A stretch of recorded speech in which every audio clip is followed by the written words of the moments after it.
Bonjour à toutes et à tous. Alors aujourd'hui, on va faire une petite vidéo sur la notion idée de business. Parce que je vois que ça, c'est le nombre de personnes qui veulent se mettre à leur compte est de plus en plus important. J'interviens sur pas mal de groupes Facebook où des gens disent vouloir se mettre à leur compte. Et des questions assez récurrentes qui viennent. Dans quoi me conseillez-vous de me lancer? J'ai des gens qui me contactent sur Facebook après avoir vu mes interventions et qui me disent voilà, j'aimerais investir, créer ma boîte, dans quel secteur me conseilleriez-vous d'investir? Pour moi, il n'y a pas de bon ou de mauvais secteur d'activité. Il n'y a pas de bonne et de mauvaise idée de business de manière intrinsèque. L'idée de business, la bonne idée de business, elle dépend de la personne qui va la lancer. La clé d'une réussite, beaucoup de gens disent, le plus important dans un business, c'est l'idée de business. C'est le point de départ, ce qui n'est pas faux. Ce qui est pas faux. Et donc, il faut absolument, pour que l'entreprise réussisse, il faut la bonne idée de business. Bizarrement, les investisseurs, les business angels, tous, quand on leur demande quels sont leurs critères de sélection pour investir dans une entreprise, l'idée de business n'arrive pas en tête. Ça va être la première chose qu'ils vont regarder, c'est l'équipe. Pourquoi? Parce que c'est pour voir comment cette équipe-là va être capable de mettre en œuvre l'idée. Je vais vous prendre, il y a eu un film qui est sorti il y a un an environ, je pense. C'est The Founder, un film avec, j'ai oublié le nom de l'acteur. Et c'est sur l'histoire de Monsieur Kroc.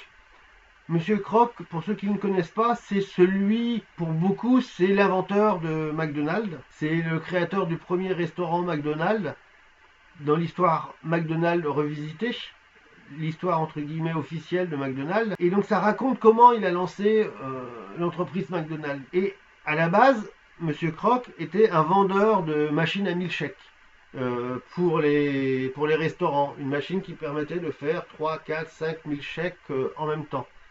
Et il faisait tous les drive-in et restaurants américains comme ça où on vendait des hamburgers. Et un jour, il y a un magasin, un restaurant qui appelle pour passer commande de 2 ou 3 milkshakes. Quand lui, il avait du mal à en placer un, d'un coup, il reçoit une commande, on lui commande 3 ou 4 machines à milkshake. Donc il s'est dit, il y a une erreur, c'est pas possible, ils se sont trompés, ils doivent avoir plusieurs restaurants, donc on doit les livrer à plusieurs restaurants différents.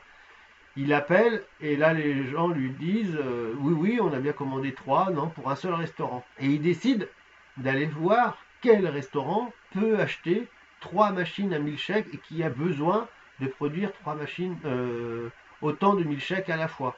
Parce que je crois que ça en faisait 6 à la fois, donc ça en faisait 18. Et il va et découvre les restaurants McDonald's créés par deux frères, les frères McDonald's. Et il a trouvé l'idée super géniale et il leur a proposé de franchiser le concept. Eux avaient commencé, ça marchait moyen, et lui, il a décidé il leur a demandé à s'occuper de la franchise. Il y a eu des problèmes au départ, et puis il a fini par racheter carrément le concept et la marque aux frères McDonald's. Il les a un peu roulés dans la farine en leur disant je vous payerai un royalties, mais on va pas mettre ça dans le contrat parce que sinon j'arriverai pas à le financer par les banques, mais je vous sers poignée de main, je vous garantis que vous allez toucher 1% du chiffre d'affaires chaque année. Il n'a jamais rien versé. Et il a fait de McDonald's ce que McDonald's est devenu.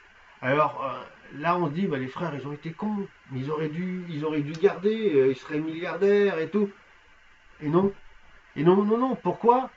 Parce que c'est Kroc qui a fait que McDonald's est devenu McDonald's. Si Kroc n'avait pas repris l'affaire et l'avait laissé entre les mains des frères McDonald's, McDonald's ne serait pas venu la firme internationale qu'elle est devenue.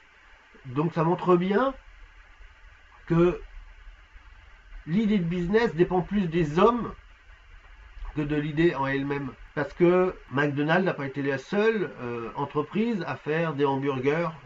D'autres se sont lancés par la suite, Burger King et autres. Mais Kroc a tout fait pour que ça se développe.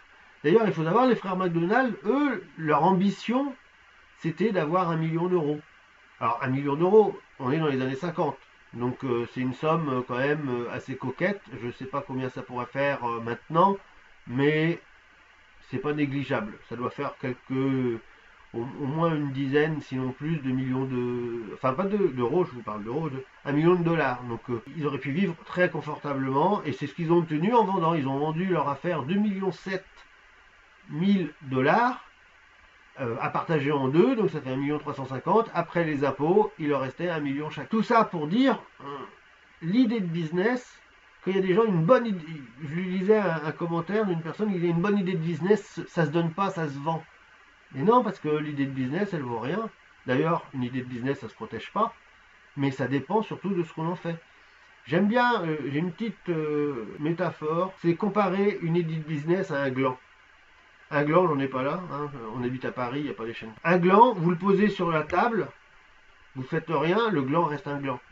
Vous le mettez dans un endroit à bien protéger, avec de la bonne terre, vous venez l'arroser régulièrement, vous faites attention que personne ne marche dessus, vous l'entourez bien pour qu'il n'y ait pas d'animaux qui viennent le manger quand ça commence à pousser, et ça va finir par donner un grand chêne, un arbre majestueux.